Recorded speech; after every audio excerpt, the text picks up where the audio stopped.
मंत्रिमंडळ बैठकीची कार्यक्रम पत्रिका ही वृत्तपत्रांमधून छापून येत असल्यामुळे किंवा मग खासगी दूरचित्रवाहिनी वाहिन्यांवर दाखवली जाते, त्यामुळे त्याबाबतची बातमी प्रसारित होत असल्याने मुख्यमंत्री देवेंद्र फडणवीस यांनी संताप व्यक्त केलाय। कार्यक्रम पत्रिकेची माहिती बैठकीआधी बाहेर फोडू नये अशी तंबीच फडणवीसांनी मंत्र्यांना दिलेली आहे। आणि तरी सुद्धा जर हे प्रकार घडले तर संबंधितांवर कारवाई करण्याचा इशारा सुद्धा फडणवीसांनी दिलाय। कॅबिनेट व्हायच्या आधी काही लोक अजेंडा छापतायत, ही चुकीची पद्धत आहे। आणि मी मंत्र्यांना देखील सांगितलेलं आहे की आपल्या कार्यालयांना सांगा, अन्यथा मला कारवाई करावी लागेल। कॅबिनेटचा अजेंडा हा त्या ठिकाणी पूर्णपणे गुप्त असतो, त्याचीच शपथ आपण घेतलेली आहे।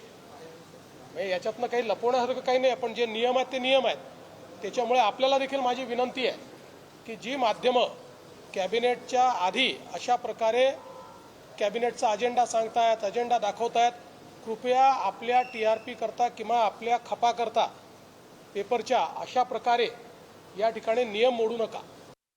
बरोबर आहे, मुख्यमंत्र्यांचं काय चुकलं नाही त्यात। खरं म्हणजे प्रत्येक मुख्यमंत्री या सूचना देत असतात, परंतु आता त्यातले फितूर हा शब्द काही ठिकाणी वापरला आहे की मंत्रिमंडळात फितूर आहेत का? फितूर म्हणजे कोण? आता एक देवेंद्रजींच्या मंत्रिमंडळातील फितुरांचा शोध घेण्यासाठी जर त्यांना विरोधकांची आवश्यकता असेल तर आम्ही ते त्यांना देऊ की तुमचे फितूर कोण आहेत, त्यांची नावं देऊ।